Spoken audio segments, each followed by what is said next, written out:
Hi again. Now, in this lecture, I want to kind of step away from the whole detail of implementation and coding and look at design. How do we design a React app? How do we come up with a component hierarchy? How do we decide which components are stateful? How do we decide what state variables there should be? All of those issues. So there's no lab accompanying this lecture, no archive. It's just all slides explaining the methodology for designing a React app. So the title, where that title comes from actually is a blog post that the React team published back in the very early days of React itself. And the purpose of the post was to help developers come up with the design issues that I mentioned there at the outset. Because remember, React was very different, as I've mentioned a number of times, from all of its competitors at the time. It didn't follow MVC. It introduced this idea of components. All of these things were new. And so developers weren't sure how they should structure their code.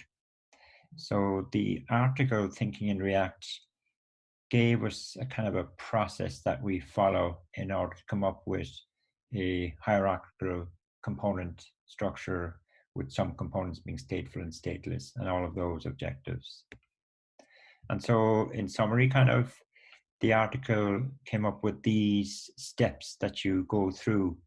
So it's a process, and like all processes, it is iterative. So you may find yourself at step 4 and having to go back to step 2, and that's fine. That's understandable. So I'm going to talk my way through these steps, give you an idea of what's associated with each one of them. And I've tried to follow this process to a degree anyway in the labs so that you get a real life kind of illustration of it. Certainly the earlier parts of the steps of the process are followed in the labs connected with the Movies app. Now, before we look at the process, the assumption is that as your starting point, you already have a kind of a mock-up of the UI for your application, whether that be on pen and paper, or you've used some tool to sketch out what the look and feel of the UI is going to be. So that's your starting point. You may also have an understanding of the nature of the data that the React app is going to be using in terms of a web API now. You may or may not have that. In the case of the movie app, we do, because the TMDB API is fully developed for us. But in some cases where you're developing, you may be developing both the front end and the back end of an application, or you may be part of a team where one part of the team is developing the back end, another subset of the team is developing the front end. And so the back end may not be completed before you begin your front end development. So that's kind of optional, but you certainly have number 1 there in that list. And so according to the process, step 1 is we need to come up with a component hierarchy. And just for illustration purposes, we're going to go back to our filtered friends little case study. Okay, we know what the end result of this is going to be, but just to explain the kind of steps of the process that you go through in order to come up with the hierarchy. What you do is you look at the UI and you try and break it up into logical kind of sections, and you draw boxes around those sections, and you're kind of aiming to have boxes within boxes. That's kind of the end result of this this part of the process anyway. So in that sense, as we look at the UI, well, whenever you've got a list of things in the UI, you kind of automatically draw a box around that. And that's kind of now saying that in my component hierarchy, I am going to have a component that's just going to be responsible for generating the list of things. Whenever you've got a list, you also draw a box around one entry in that list. This is saying that you're going to have a component that's just going to be responsible for rendering one item from the list. And already now I've got a box within a box, and that's kind of what I'm aiming for.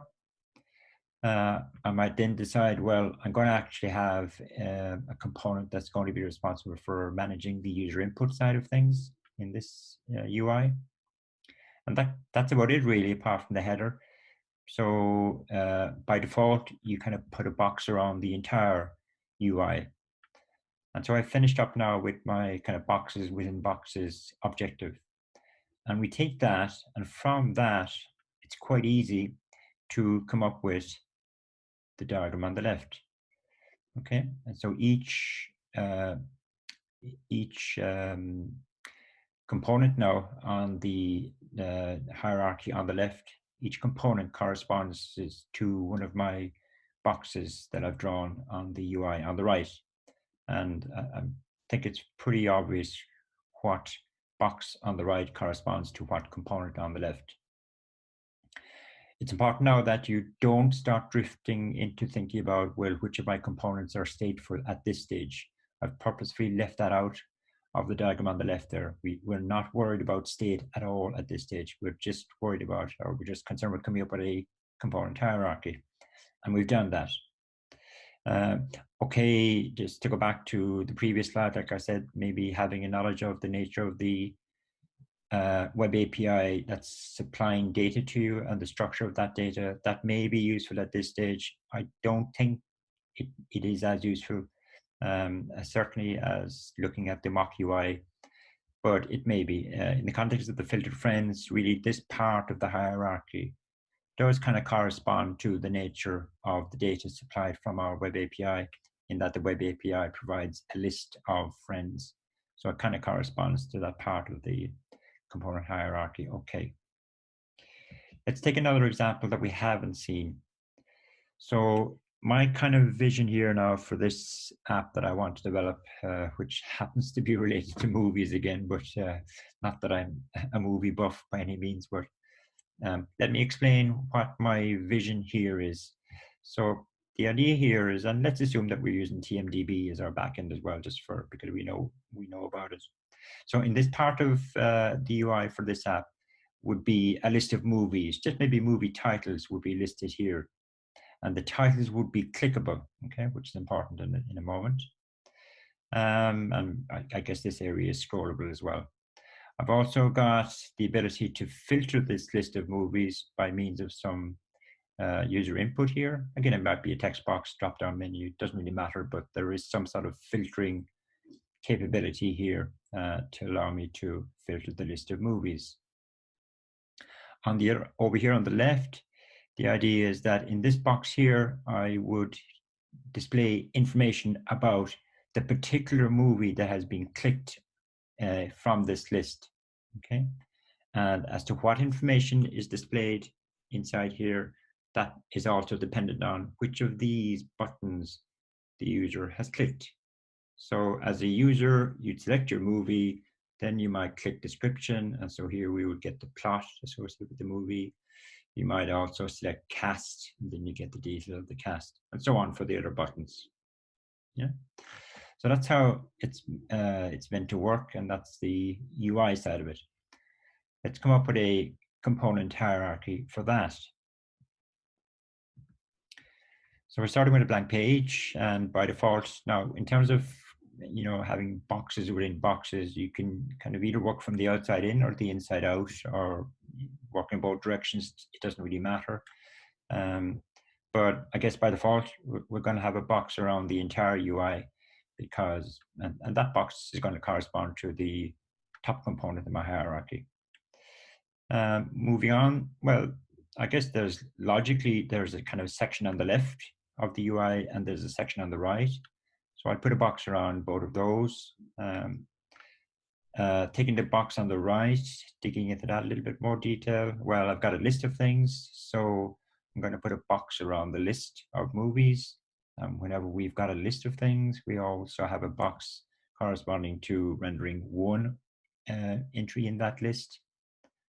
And I'm also going to put a box around that part of the UI that concerns with the filtering logic. So that's dealt with everything on the right-hand side. Moving over to the left-hand side, I guess it's fairly obvious I would have a box around the part that displays information about the movie.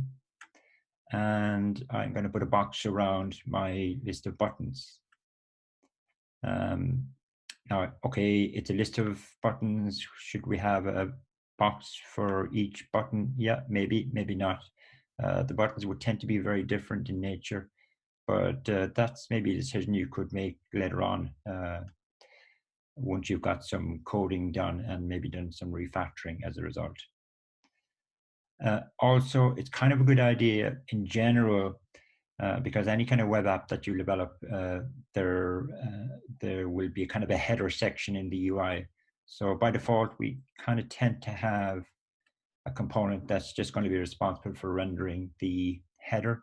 So I'll have a box for the header, and there may be a footer part as well that you want to have kind of consistent across all the different views or pages that make up your app, even though I'm not dealing with multiple pages now in this example, but it's just a good practice to have by default a header and footer box, which will correspond to a component just responsible for rendering the header and footer part of the UI. So that's everything covered now. I have broken up my UI into logical kind of sections, and the boxes represent the that sectioning. And so again, I think it should be hopefully straightforward to go from what you have there to this. Okay. I didn't fully label this hierarchy now, but you know, apart from some of the labels, and some of the labels wouldn't really be very good component names, but they serve the purpose of relating this hierarchy to the previous screen. So, I'm hoping that you will understand that, for example, this component here is the one that's going to be displaying, managing the display of the list of movies. This component corresponds to rendering one movie in the list. This is the component that manages the filtering of the filtering inputs. This is the component that is responsible for displaying information on the movie. This is the component that manages all of the buttons. Yeah. And the other components then are fairly obvious what their role is. So again, I've come up with a component hierarchy. I know what each component in the hierarchy is responsible for in terms of what it renders onto the screen. I don't know anything about state or any of those issues yet though. So that's step one. Now, if you remember back to part one of the Movies fan app, I essentially applied this idea of drawing boxes around sections of the UI and trying to have boxes within boxes. So you might remember we came up with something like that as a component breakdown. And then we transformed that into a hierarchy, which roughly looks something like what you're seeing on the screen there. So it does work. As well, I suppose, once you've done that, you may still decide that some of the components in your hierarchy may need to be further broken down. And that's fine. So maybe there's a component that actually just when you start to code it, you'll find that there's just too much going on. It has physically got too much code maybe associated with it. And you may decide to break that component up into some subcomponents, that's fine. Or you may decide that one of the components in your hierarchy, it actually has more than one responsibility. And we don't like that. We like components just to have a single responsibility.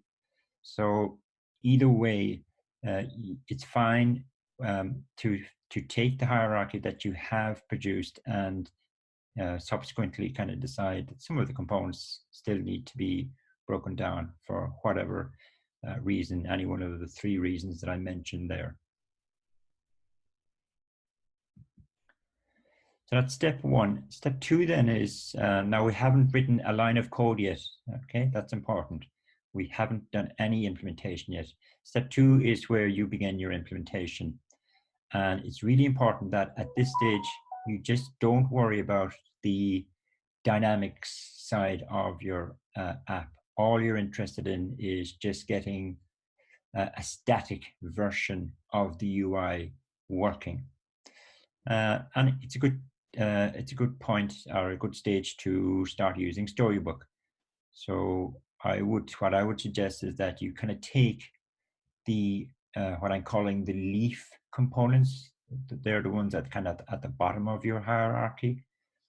Take those components because you know what each of the components is linked to in terms of what it should render. Take each of the leaf components and implement those and get Storybook to render those components for you so that you at least get that working. So in the context of the movies app, you would implement the movie card, the movie list, the filter controls. Only take the components at the bottom, towards the bottom end of the hierarchy though. Don't have user stories, don't have Storybook rendering the entire UI page, if you like. That's not really what Storybook is meant to be for. It's meant to only be concerned with rendering kind of low-level components in your hierarchy. And as well, it may be what you will also decide when you're using Storybook is, or you should be able to kind of work out what props the components, the low-level components actually require. And thirdly, it may be a case where some components may have multiple stories or multiple renderings depending on the values of the props. So those kind of decisions can be made at this stage as well. Depending on whether you have an actual API to work with, you may not, you don't have to. Just a sample data set would be fine, and you would just hard code the sample data set and feed that into your components. But what's really important there is the bit at the end of the sentence there, the last sentence, which is, do not start thinking about the interactivity aspects of your UI. That's kind of reinforced by this next line, which is really your components at this stage now, all they should have is the return statement and the JSX. They should not have hooks. They shouldn't have event handlers. They should not have any kind of computation going on inside the components. That's for much later in the process. If you find yourself introducing them at this stage, then you need to just take a step back and suspend that stuff for later on. And really kind of the objective here is that we're decoupling the structural side of our React app from the interactive dynamic aspects of it. This little catchphrase is kind of nice, like while you might be writing a lot of code at this stage, mainly JSX code, admittedly, it's going to be pretty straightforward. So it's not going to be very taxing to actually get that JSX correct. So you're doing a lot of typing, but very little thinking, because again, there's no real dynamics going on in the app, and it's the dynamic and runtime behavior of React apps that require a little bit more thought, really, and reflection to get it working right.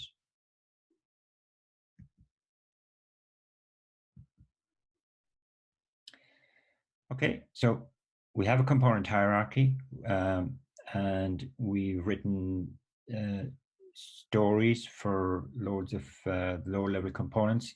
Now we have also hooked up the components to go back to the previous one. We've also kind of hooked the components up together so that we are rendering the entire UI page or UI view.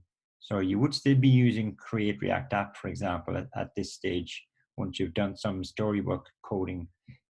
you would bring in create React app and get it to assemble the components together to get it to display the entire UI view, if you like.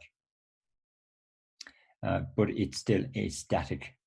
It's still a static UI. So now we're moving on to step 3, where we start thinking about state. Now, in step 3, all we're really interested in is identifying where is their state within our UI. We're not actually concerned yet with deciding which components are stateful and stateless. But I'm also saying there in the title that we want to identify the minimal but complete representation of UI state. So state is something we want to keep to a minimum. The more state that you have, really, the more complicated your application is in terms of managing that state and understanding the runtime behavior of your whole UI. So we want to keep state as minimal as possible, but still sufficient to completely represent the UI's state aspects. I've already sort of said in previous lectures, when it comes to the stage of deciding about stateless components and stateful components, we want to have as many of the components as possible to be stateless. You can think of stateless components really as components that just receive props and they render those props. That's kind of all they do. They don't tend to have much behavior. They don't tend to have dynamics associated with them. The second point, well, I'm sure you've heard of the dry principle, don't repeat yourself. Kind of what we're getting at there is don't have a state variable which can be computed from another state variable. That wouldn't be considered the minimal representation of state.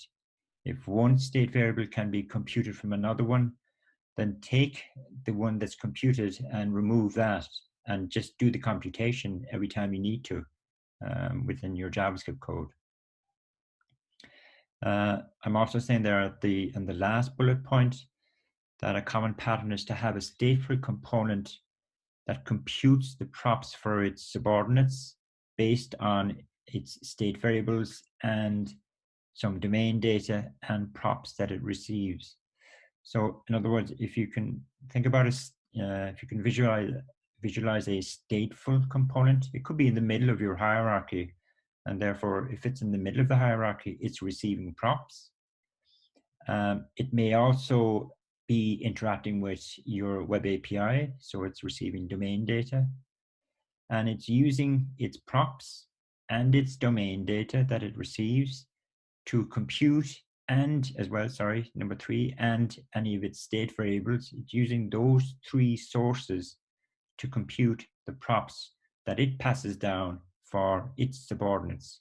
That tends to be typically what a stateful component is concerned with. Now, question is though, how do we identify UI state? Haven't still addressed that. Sometimes it's good to understand what shouldn't be UI state. The first thing is, I think I've mentioned before, anything that could be computed at runtime, that computed data should not be stored typically as a stateful state variable in a component, right? So in terms of the filtered friends app that we had, we computed the list of matching friends, but we didn't store that computed list of matching friends as state. We just computed it every time we needed to. Number 2, a component that receives props, you would very rarely be storing those props as state within the component. If you find yourself doing that, then you probably need to take a step back and ask yourself, why are you doing that, or do you need to do that? So don't store props as state variables within a component. There is one rare case where you may need to do that. If a component needs to know the current value of its props and the previous value of the props in order to do some sort of computation, then in that rare case, well, it may not be that rare, but in that case, you would actually store props as state variables.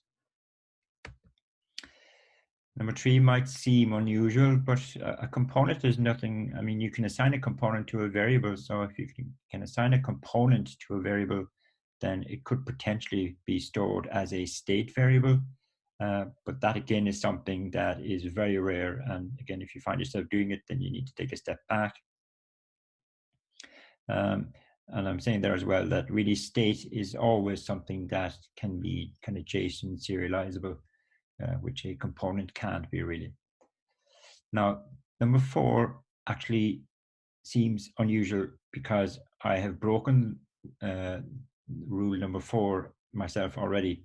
I'm saying domain data should not be stored as a state variable. Domain data is the data that you receive from your web API. We could also refer to it as model data. If you remember the model view controller pattern and the M part of that. So model data, domain data, web API data, all different terms for the same thing. You should not store that data as state variables. Now, if you think of the filtered friends application, that's exactly what I did. When I received the list of friends from the random user API, I actually stored the full list of friends in a state variable in the top component in my hierarchy, I think. The reason I had to do that is because there's another aspect of React that we haven't covered, but we will, I think probably in the very last lecture. And when I do cover that other aspect of React, it's something called React context. When we look at React context, then we can move domain data away from an ordinary component and move it into what's referred to as a context area. Another solution to not storing domain data in a component is to use some sort of third-party state management modules, as they're termed. The most common one that you might come across when you read about React is a third-party kind of framework, really, called Redux. And Redux is a framework just for managing domain data or model data linked to a React app. So apart from number 4 there, 1, 2, and 3 are definitely things that you can relate to at this stage. So they're all the things that should not go into a state variable. What should go to be state variables? Well, certainly the first one there, any kind of user input, we tend to store that as state data within a component, whether that be text boxes, selecting from a drop-down menu, clicking a radio button, all those kind of user inputs, they need to be stored as state variables somewhere within some component. Another way of thinking about that is any kind of event handlers. Event handlers tend to want to change the state of either its own component or its parent component. So event handlers also are kind of tightly connected with this notion of state and state variables. But certainly the first one there, I think, is the best kind of guideline to go by. Anywhere there's a user input in your UI, then that user input will be linked to the state, a state variable for some component. Again, remember now at step 3, we're not concerned with linking the state to a particular component. All we're interested in is identifying where is there state within our UI layout. Finally, the blog post, this Thinking in React blog post, gave us this kind of suggestion as to how we identify UI state.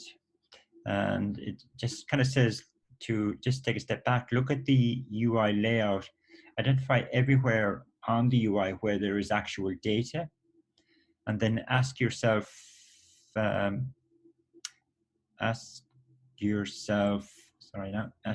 these kind of 3 questions about each piece of data on the UI.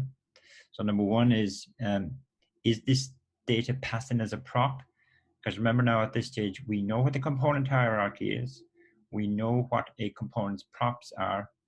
And so if you're looking at the actual UI layout, the mock UI, you've identified a piece of data, you know which component is responsible for rendering that part of the UI. And just ask yourself, well, is that data passed in as a prop to the component? And if it is, then it's not state, because as I said on the previous slide, we don't store props in state typically. The second question is the really useful one, I think there. Is the data that you, particular data item that you've identified on the UI, is it modifiable or can the user interact with it? And if the answer to that question is yes, then it is very much a candidate for UI state. The third one, kind of already mentioned, can the data that you've identified on the UI, can it be computed? If it can, then it's not state. Okay, so putting all of that kind of together, you know, if you think of the filtered friends, really, and if you think of the UI of the filtered friends in terms of the data that appeared on the UI, the only data that will really transpire to state is the text box. But just in terms of data, we had a list of friends. Well, the list of friends, the full list of friends actually is domain data. Our model data came from the web API, and we've already said you shouldn't store that as state, even though I did store it as state, but I've already explained why I had to. Number two there, the search box or the search text, that's data, but it's modifiable. So it's very much a candidate for UI state. Number three, the filtered list of friends, that's actually computed, and anything that's computed should not be stored in UI state. And number four, if you took any particular friend displayed on the UI, like their name and their email, that's data as well. But that was actually data that was passed in as props to the friend component, if you remember. So it wouldn't be state either. Now, maybe this is the best example of trying to explain this notion of identifying state within your UI. And so this is harping back now to this little sample app that we discussed earlier on. So in terms of data, well, the list of movies being displayed, that's data. And because the user can interact with any of the movies on the list, they can click them, okay, by selecting them, then because it's we can interact with it, then that is a candidate for state data. That's number one.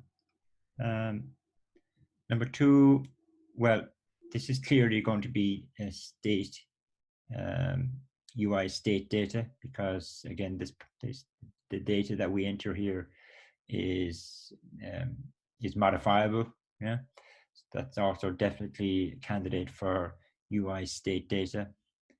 And thirdly, the buttons on the left can be interacted with by the user, so they are also state. It would correspond to state data. Like the information that's displayed here, the information about a movie, that's not really going to be state, because that's actually computed. It's computed based on what movie was selected, what button was pressed, and the actual contents of this area here would more than likely be retrieved from the web API that's behind this user interface. Yeah. So I am suggesting that this UI has three aspects to its UI state data. Step 4 then is to decide, well, which component should manage that state data. And it's going to be more than one component. This is quite easy, I think, really, step 4. Step 3 is the tricky part. So you may find yourself going from step 3 to step 4, back to step 3 again, and that's okay. But assuming that we have identified the parts of the UI that contains UI state data, we now need to allocate that state data to particular components. And so all you do is you identify each component in the hierarchy that needs to know the value, the current value of the state data, because presumably it uses it to do some sort of computation. So you might have identified for a particular piece of state data, you might have identified 2 or 3 components that need to know the current value of it. And so you take those subset of components and you identify a common ancestor of all of those 3 components, or whatever number there are. So you kind of climb up the component hierarchy to find one common ancestor. And it's that common ancestor component that is going to be the one that is going to manage that particular state variable. And that's the component that will have the useState hook coded in it. Okay. So to apply step 4 to our sample app, and we have our hierarchy here now. So if we take each of the 3 state data that we identified from step 3. So first of all, the filtering input, this is actually the component, if you can remember, this is the component that manages the filtering input part of our UI. And it had state data, which I'm just representing like this. So clearly this component needs to know about the current value of the filtering input because it just displays it. This component here as well also needs to know it because it uses the filtering, the current value of the various filtering inputs to decide on the list of movies that should be displayed. Okay, so it uses it to compute what's going on here. So these 2 components, I'm saying, need to know the current value of the filtering input. And a common ancestor of both of those is this component itself. So my way of representing state here now is by putting a box around the state variable. So this is telling me this component is a stateful component, and its state variable is going to contain the current values of the various filtering inputs that the user has typed in. Moving on to the movie selection. When the user clicks a movie, well, the particular component that displays the movie name, it needs to know that it has been clicked, maybe because it changes its background color to something else to highlight that it has been selected. So this component needs to know what movie has been clicked. And I'm also saying that this component way over here on the left, it needs to know which movie was selected. And that's because this one determines what should be displayed in the display area based on what movie was selected, if you remember. Yeah. So if this component and this component both need to know the current value of the selected movie, then the common ancestor of both of those is this guy at the very top. So this is now going to be a stateful component, and one of its state variables will contain, I don't know, maybe the ID of the movie, the current movie that has been selected by the user or clicked by the user. The third state variable was the button state variable. This component is going to need to know which button was clicked because this component actually manages the buttons. So it needs to know, it will record, it needs to know which one was clicked again, maybe because it might change the coloring of the button that was clicked. This component also needs to note because it uses both the selected button and the selected movie to determine what should be displayed in the display area on the left-hand side. And so the common ancestor of these two is this one. So we finish up with 3 stateful components, this one, and this one. And that's very kind of typical. Our state is scattered around the place. All of the other components are stateless.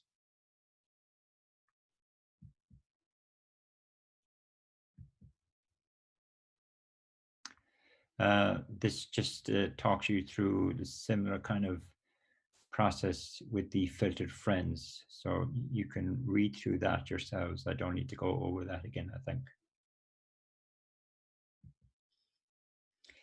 And we're kind of nearly there now, really. So we have our component hierarchy. We've identified the stateful components within that hierarchy.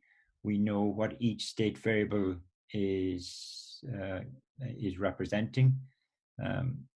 So what's next is in the process is adding this inverse data flow, or this data down action up code pattern to our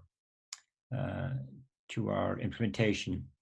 And if you remember, this inverse data flow is all about where you have a situation where a stateful component, it's the current value of the state variable in the stateful component is actually determined by an event that occurs in a subordinate component. Okay, and we've got a couple of instances of that in our sample movie app that we're looking at in this set of slides. And we know what the solution is, this idea of passing a callback function down to the component that actually catches the event that triggers the state change. So we know this already. And to relate it to this hierarchy, so we just take 2 of the state variables, the filtering and the movie selection.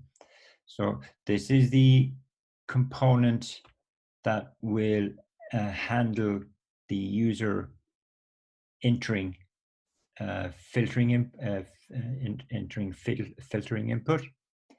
But this component needs to know about it because it uses it for computation purposes. So what I'm trying to represent by this arrow is that this component needs to pass a callback function as a prop down to this component. And whenever the user changes the filtering input, the event handler associated with the user changing the input, that event handler is going to call the function that was passed down to it, effectively to inform this component that it needs to change its state variable, and the whole re-rendering, etc., that goes on with that. Now, the other example I'm going to look at is more extreme. So this is the component down here that handles the event associated with the user selecting one of the movies in the list. But this is the component, this component needs to know about the change in the movie selection. So it needs to pass a callback function from this component to this one, to this one, to this one. Okay. Now the function that's being passed down here, it's only this component actually uses it. These intermediate ones don't use it at all. And that's not a nice kind of design, or that is a kind of a design flaw. What it's referred to as prop drilling. And that's it, really. That's kind of the process that you go through.